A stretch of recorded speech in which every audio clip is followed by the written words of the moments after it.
Please shortly introduce yourself and your institution. Hi, my name is Zimmermann. I'm the head of the One Health Surveillance Group at the Helmholtz Institute for One Health in Greifswald in Germany. The main job of our institute is to look at the emergence of zoonotic diseases and antimicrobial resistance. And the special thing about our institute is that we do all of this in the One Health framework. So looking at animals, humans, and the environment together. And the job of my group is to generate the sample and database for this research. Why is it important to study humans, animals, and the environment together, and how does this approach improve our understanding of health?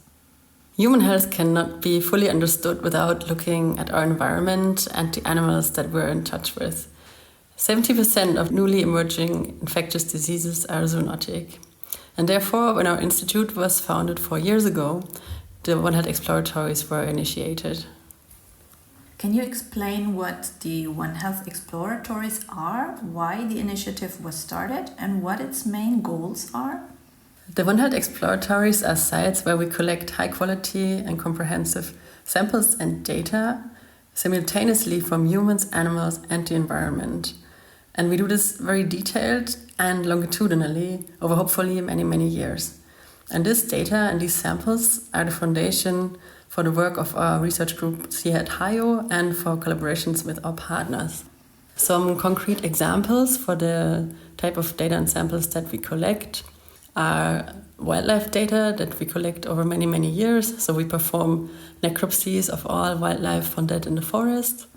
We also do sampling campaigns in small mammals. So we collect rodent and bat samples and look very closely at a range of environmental factors, including biodiversity, climate, and pollution.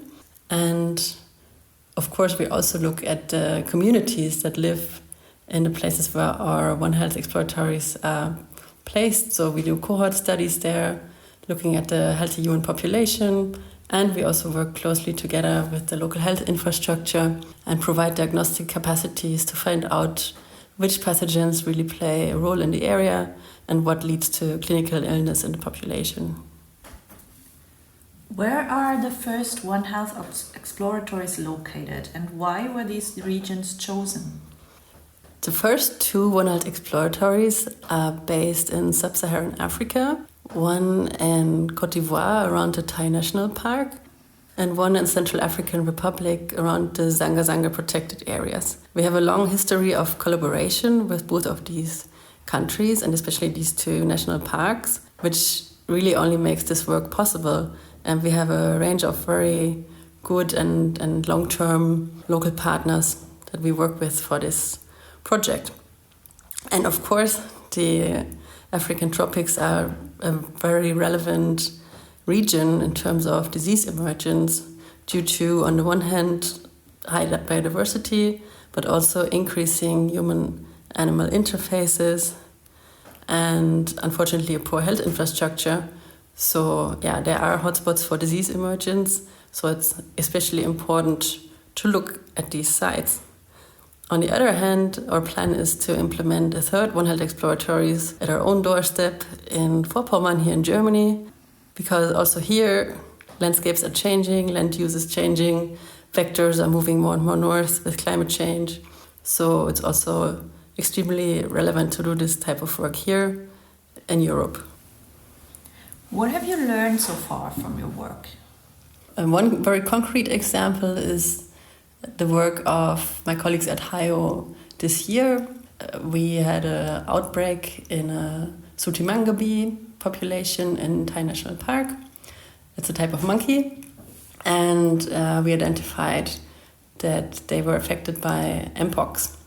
So due to our longitudinal wildlife monitoring that had been going on in the months beforehand, we had also samples from a deceased squirrel available, and we could identify that the squirrel had been infected with the same strain of Mpox that had led to the outbreak in the Sutimangabis. But not just that, we also have video footage of these Sutimangabis feeding on this type of squirrel, a fire-footed rope squirrel actually, And we also found the DNA of the squirrel in the Sooty-Mangabe feces. So this is some really nice detective work that led to a spillover caught in the act. And it's very relevant also for the people in the villages who have been subsequently informed in campaigns to be more careful with this type of bushmeat and so on, because these type of small mammals are a more and more important food source also in the area. So this is something that really had a very direct effect in the local population. Looking ahead, what are the next steps for the One Health Exploratories and what impact do you hope they will have?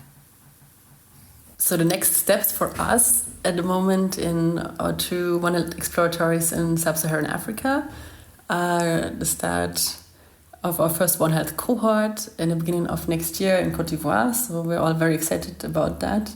And then in the long term, as I mentioned, we are hoping to start more and more activities also here in Europe, which is also very exciting for us. And we think and we hope that the concept of the One Health Exploratories can also be something that can be implemented at other ecologically relevant sites, also maybe copied by others. We think they're an amazing training resource for the next One Health researcher generation. And all in all, we think they could and there should be a research infrastructure where as many researchers as possible contribute with their hypotheses and their protocols and also bring their own expertise to the table so that we really all together increase our understanding for disease emergence.